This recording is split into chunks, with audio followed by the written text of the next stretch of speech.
Hey guys, Jason here. Welcome back to the channel.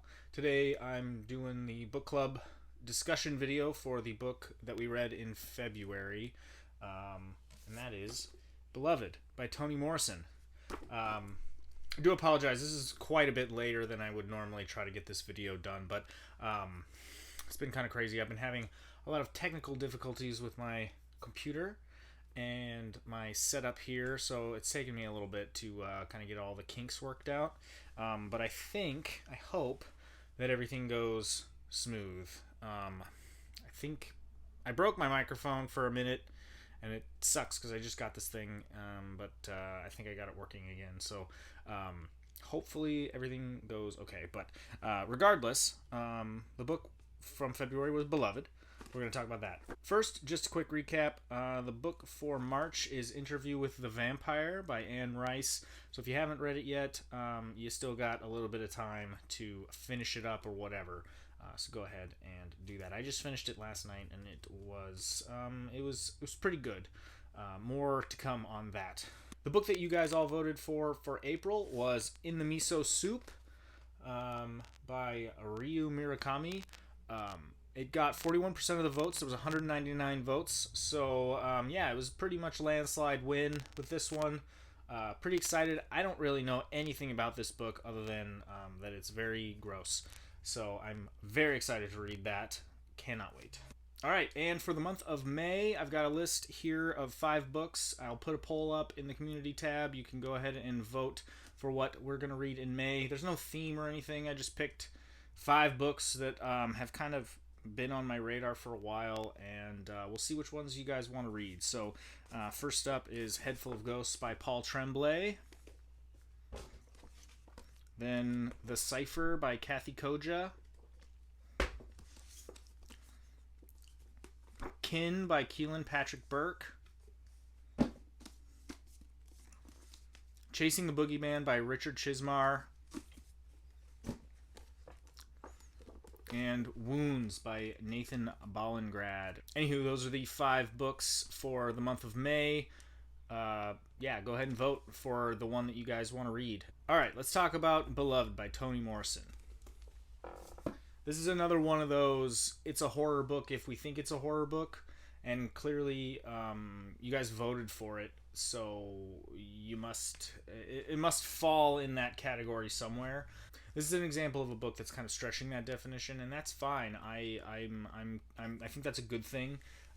I don't think most people would consider this a horror book, although it is a ghost story. That being said, this book is great. It was very, very well written. The language that was used was very poetic and descriptive and cool, and I like beautiful passages that I just like couldn't stop. I just couldn't stop reading it. It's also very, very like difficult to read because of the subject matter. It's about slavery. It's about the horrors that people went through, and the whole story of this tragic event that this woman had to go through with her children, and then the ghost of one of her dead children comes back and kind of haunts her.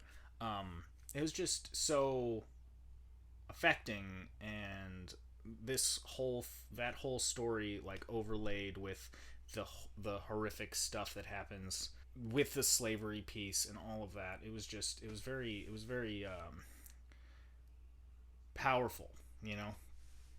I guess for my spoilers free section, I'll just say that I enjoyed the book a lot, and that I think that everyone should read this book. But it's really hard to talk about this book in any sort of meaningful way without being like really vague, without spoiling stuff. So I'm just gonna kind of skip over the spoiler free section, and just know that this whole video is going to be spoilery. So if you don't want spoilers, then don't watch. But yeah, I mean, that's essentially what the story is, I guess. It's this lady, her name's Seath. She was a former slave. She escapes and to Cleveland, I think, and is free, and lives there with her daughter Denver, her other daughter, who I don't think we ever find out her real name, died when she was very very young, like a baby, and she's also got two sons, and they have left. They're gone. But it's a story about Seath is the woman's name, and her relationship with her daughter, and then this ghost spirit is haunting their house. And this man she lives with, Paul D, kind of runs the ghost off.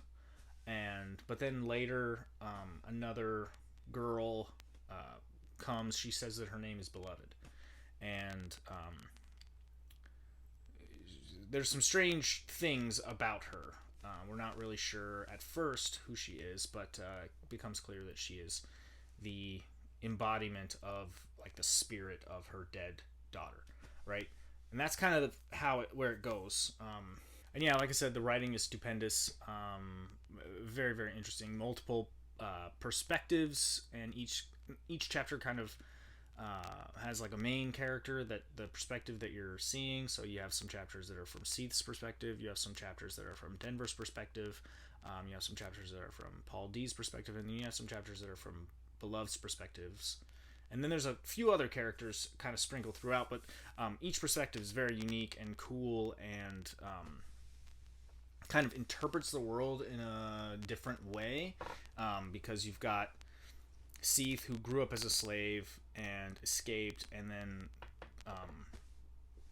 had these horrible, tragic things happen to her. And so she has this one perspective. And then Denver, her daughter, is young. I think she's like 10 or something, or 12, somewhere around there. And she's got this different perspective. When we find out in the book, it's like it's like more than halfway through. When we find out what happened to Beloved and how she died, so Seath is at her house with her kids. Denver's like a baby.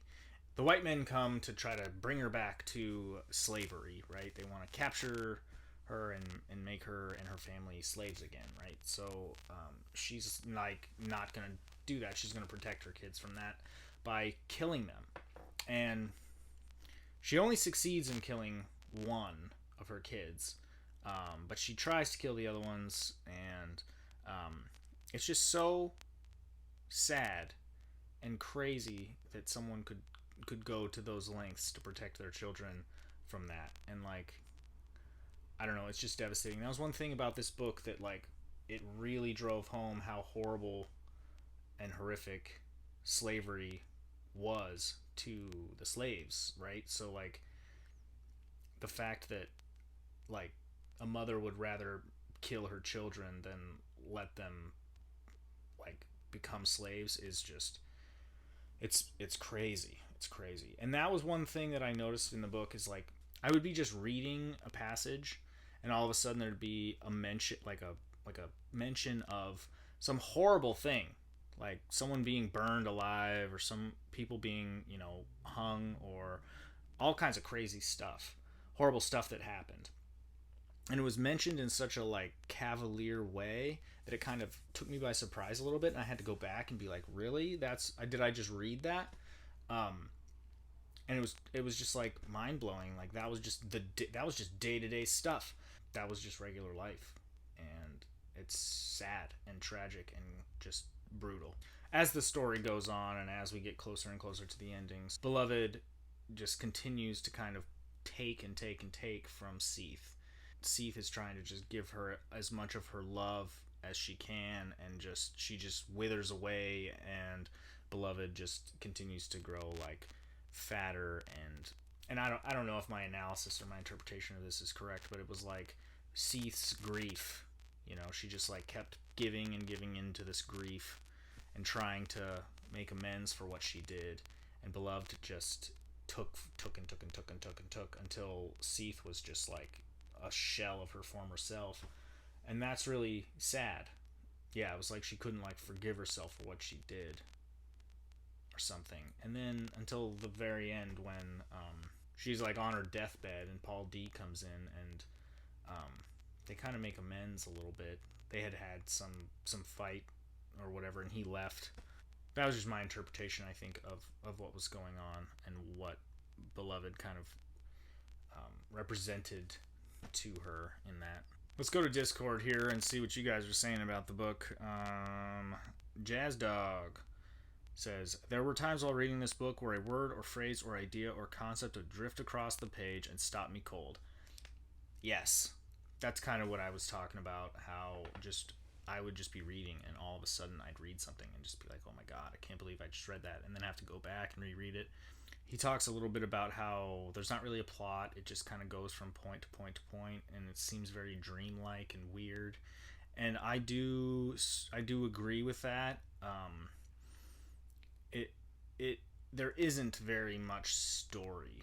It's more just this like multi-generational thing where you have like baby Suggs is like her mom, well actually I guess her mother-in-law, and then Seath, and then her daughter, and how their lives are so different and how their perspectives are so different on things. And then of course Beloved is in there, kind of screwing everything up. But Alex Horn, his comment is quite long, so I won't read the whole thing, but he talks about how the story is a hopeful story in that you have this generational thing, and like baby Suggs was basically lived her whole life in slavery, and her body is broken because of that. And then Seath was able to escape, but she's also broken from it, and the lengths that she went to prevent her kids from falling back into that life was just super tragic and horrible.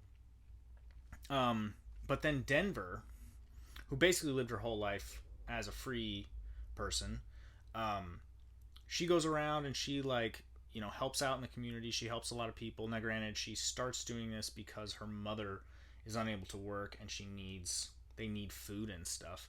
But she, becomes a well-respected member of the community, and she like helps people do stuff, and they pay her in food and stuff like that. So she makes a life for herself, which is really really cool. So it's like this generational thing where it's like, well, then things can be better, and I think Denver sort of kind of proves that. That's pretty much it. I don't really know what else to say about this book other than I think everyone should read it. I might at some point read it again. Yeah, first Toni Morrison was very good. That's pretty much all I've got. So, yeah, tell me what you thought in the comments, and let me know, because I'm curious to hear what other people have to say or what they thought about it. Again, if you haven't read Interview with a Vampire yet, you still got time, so go out and do that, and then join us in April for that. Read In the Miso Soup in April, and then join us in the beginning of May, and then also go vote for one of the 5 books for the month of May. And yeah, we'll just keep this thing going. So I really appreciate everyone who watches my videos and has subscribed to the channel. Yeah, thank you guys so much. So with that, I'll let you go. Have a wonderful evening, and I will talk to you guys next time. Peace.